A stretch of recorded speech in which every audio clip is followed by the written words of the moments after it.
Yeah, so one thing that I still find really amazing with the study of calcareous nanofossils is how easy and fast the preparation is. If you take this chalk of Denmark here and you reduce it into this fine powder, and then you put this powder in solution, dry this solution on a glass slide, and then use this glue, and then have the right magnification under the microscope, which is at least 1000. Then eventually you'll see that, which is our beautiful world of Late Cretaceous nanofossils. And obviously I took a nicely preserved example in natural light and in cross nipples. If you have the right type of sediment and preservation, like chalk of the Danish basin in the Must region, it's quite nice. Nanofossils, then they are really quite abundant. And such observations and studies of nanofossils now, they've been going on for decades because of the ease of this preparation. And we've seen the erection of many different zonations and age models. And that's one example of an edge model here.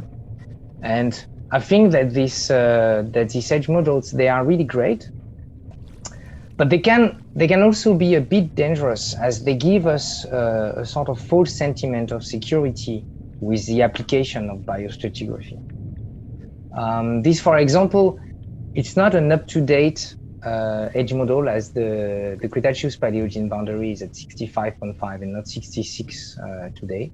But it's a good representation of an edge model that was much used and well cited about 12 years ago. And I've chosen that one. You will see why later on. So what is the organization here? Well, you have this graph where we can see we have a number of nanofossil biohorizon, also some planktonic foraminifer biohorizon, in front of the magnetostratigraphy, the chrones, and an absolute edge scale. And then, of course, associated to this, there was a table with absolute ages proposed for some of these biohorizons. I've shown Princey here or Miculamerus. And well, out of those, in particular, we're going to discuss during this talk this one here, the first occurrence of Miculamerus, this one, the last occurrence of Uniplanaria Trifidus, and this one, the last occurrence of Ephilitus exiguus. So the reason why I choose this outdated edge model and not the most recent edge model is because this is the one that I had to confront my results with about 12 years ago when I completed the study of this oceanic site 762C in the Indian Ocean. So this site is really important, and it's great because it has a really good magnetostratigraphy. You can see the magnetostratigraphy here all along. We have all the magnetochrones. Sometimes there is some uncertainty, but still we have quite a good record. There were also some a lot of foraminifer bioevents, both benthic and planktonic foraminifer. And then we analyzed the carbon isotopes, and there is this very nice carbon isotope curve with this negative excursion across the companion masturation boundary, which can be correlated worldwide. And then there is a number of additional small positive excursion that can be defined here, there, and they can also be correlated, those additional excursions. And then I also studied the nanofossils. So we have here the key nanofossil biohorizons and some additional ones on about 170 samples. So that's really quite a good record. In addition, the cores of this site, they present variations in color that we could relate it to the clay content, as you can see on this picture here. And we were able to demonstrate that they correspond to precession and eccentricity cycles. So that means that the site is really well calibrated also with orbital cycles. You can see here the filter output of the 100, and this is throughout the core. So this is a 100,000 years that is filtered out here. So I could have used that to calculate the ages of foraminifer and nanofossil biohorizons on this site. And I didn't dare doing that. And the reason why is because when you compare the results obtained on this ODP side to this conventional edge model that I presented you before, this is what you obtain. This is a picture you obtain. This correlation line all crossing each other. And even when it's not crossing each other, if you take, for example, the last occurrence of Eximius here, this is within Cons 32R over there. Here, this is well within C33, and so it's also not working very well. So there are several reasons for these really bad results. One reason is that there is a number of issues with this edge model. I think there were some things that were fundamentally wrong, like the last occurrence of Trifidus. I never found it in the middle of 31 hours. And the last occurrence of Parca constricta also is never that low into the companion. So there were some things that were really not accurate in that edge model. But another issue was also bound to this particular site 762C that was situated in a transitional realm in between this austral assemblage and the tropical assemblage. And what happens across the late companion masturation is that there are important climatic variations. And as you have cooling, warming, you have these oceanic fronts here that can move north and south. And I think this probably had a very strong influence. And in particular, in the transitional realm here, it could have been some sort of refuge where a number of species survive longer than in the tropical realm. That was one possible explanation. But that example brings us to a fundamental problem, which is calcareous plankton dichronism. And I try to list here all possible reasons for dichronism, and we will examine further several of these examples. A number of these issues have already been discussed by Claudia, like insufficient sampling, so I will not discuss that again. But we have very similar problems and solutions in the Late Cretaceous. For example, reworking in the chalk in particular, this is something that is constantly observed. And one way to deal with that is to look at the consistency of occurrences. But there is also, for some taxa, smearing of a taxon due to rarefaction, and I will show you a very clear example of that. There are some preservation issues, and preservation issues, they can combine with a problem of gradualism, presence of intermediate forms, which is also a problem that Claudia mentioned in our talk. And finally, environmental pressure. We can have time transgressiveness due to climate change, sea level, or environmental perturbations. So that means in the end, we have to assess the reliability of biohorizons, looking at all these possibilities. This is an example here. It's a comparison of a number of the absolute abundance of a number of markers. This is a comparison between two sites that are approximately 250 kilometers away from each other, Stenswan and Rördel. They are together in the Danish basin, so in the Northwest European chalk. If you're looking at these patterns here, you can see, let's focus, for example, on Renatatis levis. This species is supposed to get extinct in the early masturation, in the lower masturation, right? And you can see there is a constant flow of reworking with these inconsistent single occurrences over there.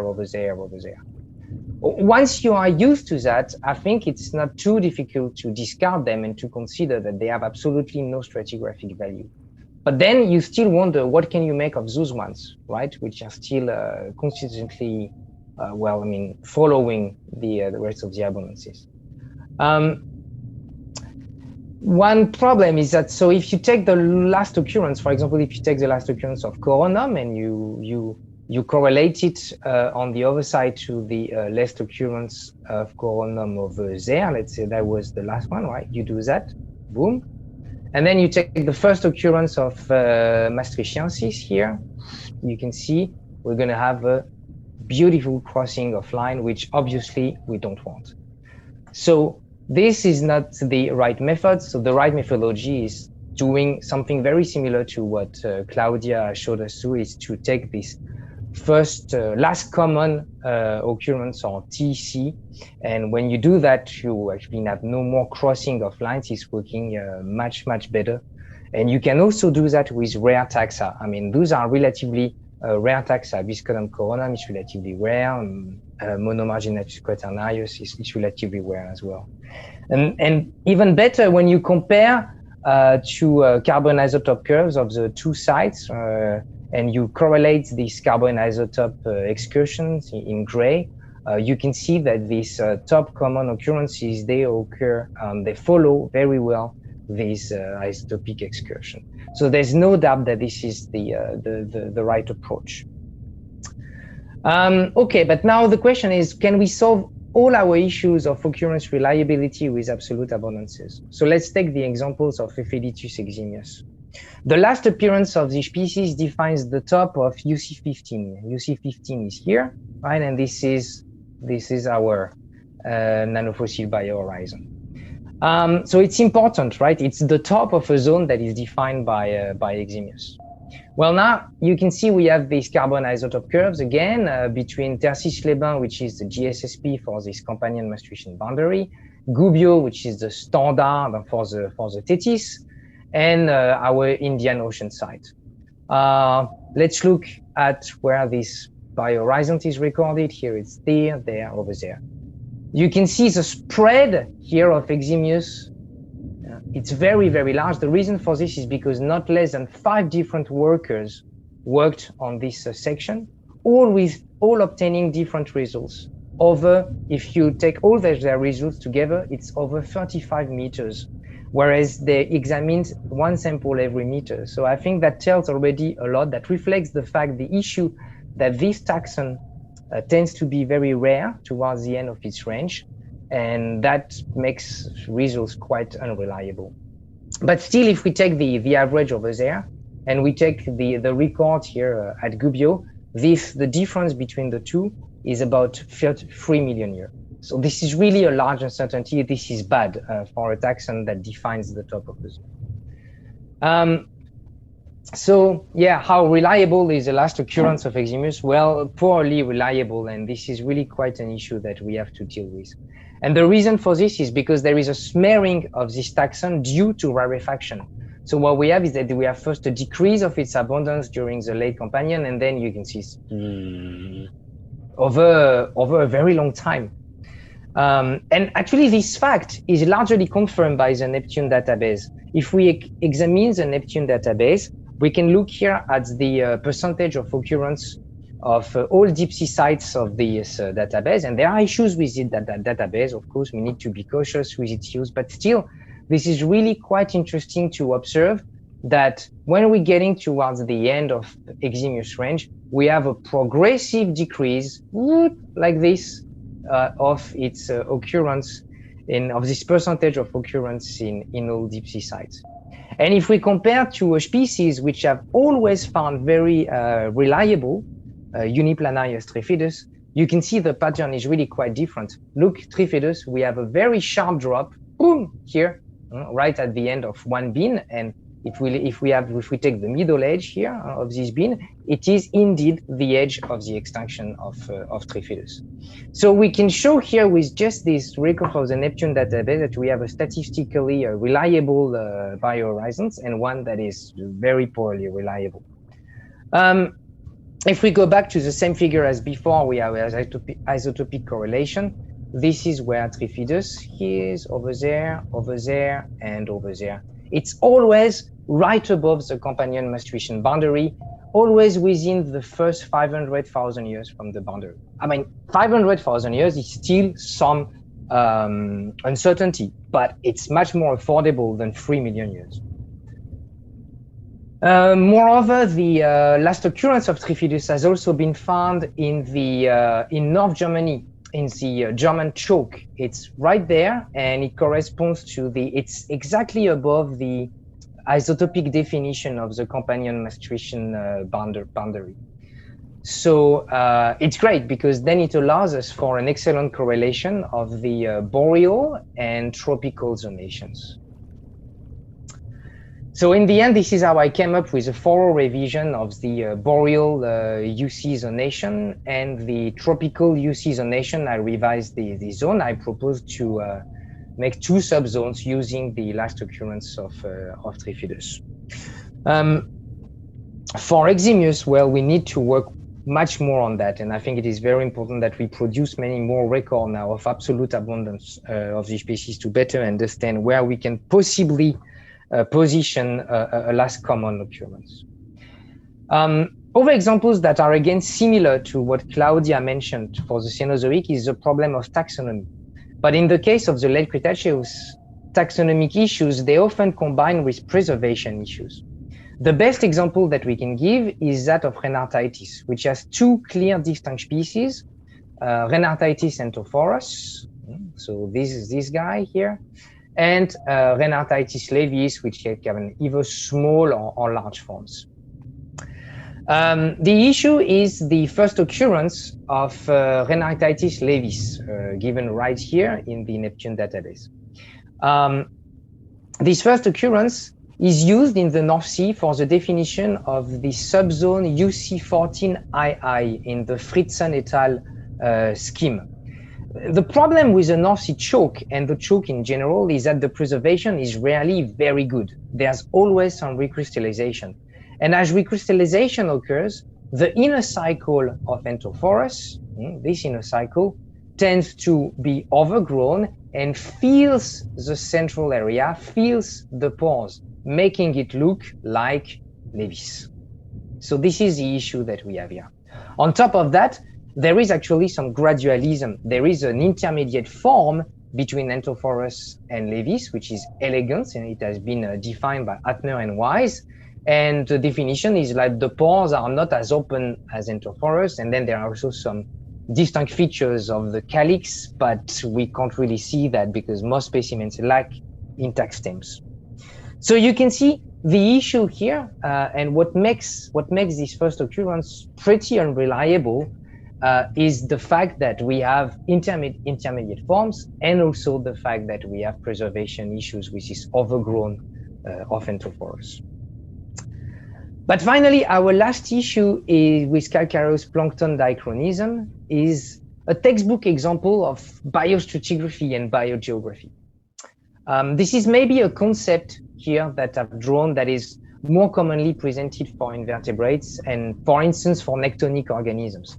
But essentially, there is a distinction to make between a biozone that we define in one section, which is bounded by the first occurrence and the last occurrence. So that would be the biozone. If we take a taxon range biozone, that would be a biozone at one particular latitude here.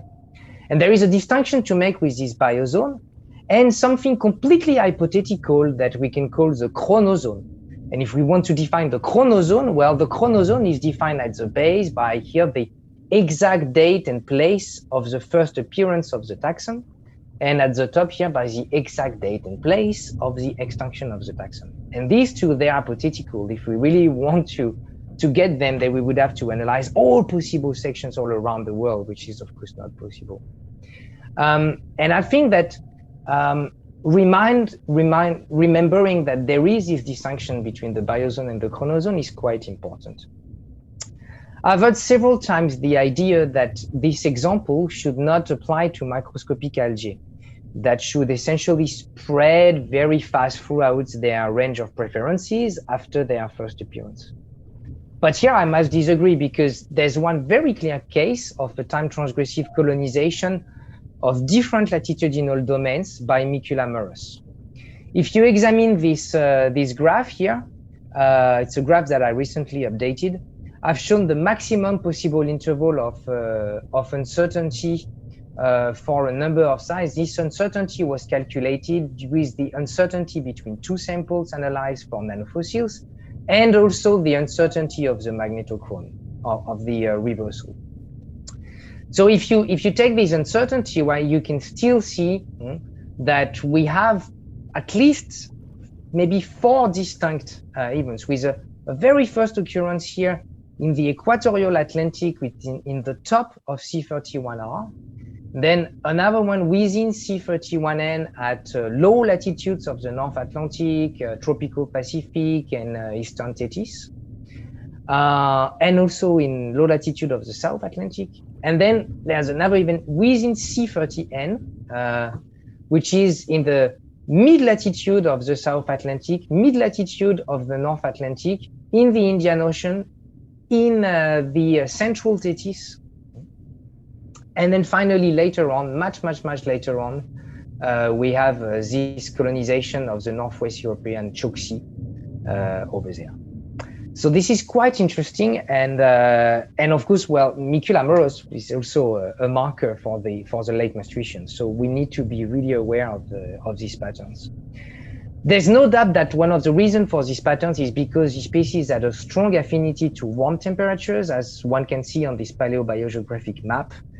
And the paleobiogeographic map of Moros, I mean, it even shows some very interesting features when we look at the presence versus absence. Absence over there, it's present also here on the shelf of the US. So that means that you can see it's delineating some currents that we know today. They are very similar to some of the currents we know today, like this Proto-North Labrador currents, or the Canary currents, or the Falkland current.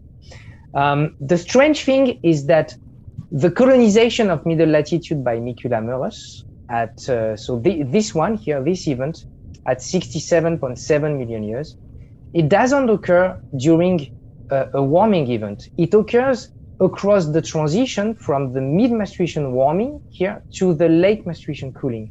And this is really counterintuitive and difficult to understand. The last colonization here, this is much more logical because it occurs in sync with the Deccan warming, this greenhouse warming caused by Deccan volcanism. So here we understand it's getting warmer, and we have the species going higher up in northern latitudes. Okay, this graph allows me to mention fast another issue with respect to paleoecology. The result that you see here, you see results on the oxygen stable isotope on forearms. Here, bulk carbonate isotopes following very nicely the same trends. And then we have this nanofossil temperature index that are also following similar trends: cool, warm, cool, warm, cool, warm. And how this was built? Well, this because there was some really abundant cool water markers or high latitude species like Campnerius magnificus or Acrangrescilla cymbiformis. And there are some very clear opposite patterns between Wasneria barnesi and this high latitude taxa. Wasneria barnesi, you can see its abundance is peaking during the warm event here. But now if we compare to the equatorial Atlantic, in the equatorial Atlantic, if we look at the same interval, we have much lower abundances of our high latitude or cool water taxa, but still you can see that when we combine their abundance, they still delineate these two cooling events, the early menstruation and late menstruation cooling. But if we look at Barnesi, we can see that the patterns of Barnesi, they do not respond to this climatic variation. They respond to something else here. So why is that? Why is it that in one site we have Barnesi responding very well to temperature changes, and in another it doesn't? Well, I think that the reason is because we have this picture here on this graph of the preference of Barnesi. This, I've tried to report here hypothetical environmental conditions of the Chalk Sea. They are ultra oligotrophic, and they are much cooler, of course, than tropical latitudes. And these are the environmental conditions of the western North Atlantic in gray. And what happens this graph represents with the color from cool to warm the hypothetical relative abundance of Barnesi. And you can see that when you do that, what happens is that here, when you are towards the edge of the ecological preferences in temperature, the sensitivity of Barnesi is essentially to temperature. Whereas over there, the sensitivity of Barnesi in the tropics will be essentially to fertility, so to change in fertility. So that leads me to my conclusion, my take-home messages. First, the reliability of biohorizons needs to be assessed, and I agree with Claudia and Nini that we need to use absolute abundance patterns, but I would be more cautious with the term of standardization, because standardization is going to be difficult we have different methods of preparation, and we have different abundance depending on the period of time that are studied. So it's not going to be an easy task. Integrated stratigraphy is the key. If you want to solve issues like dichronism, I think this is really important. Plankton dichronism is something real, but there are various reasons. And it is important, if you observe plankton dichronism, I think it is really important to ask yourself, okay, why is that? Why do I ask that? Can I try to find out the reason? And finally, I think that there is a danger in the strict application of environmental indices. Distinct environments can show various assemblage response to global climate change. And this is why I think we should always first assess changes in the assemblage through multivariate statistics, such as principal component and cluster analysis, before applying temperature index or fertility indices. So thank you very much, and thank you very much for inviting me, and many thanks for preparing this fantastic initiative by VINA and Aurora Communications.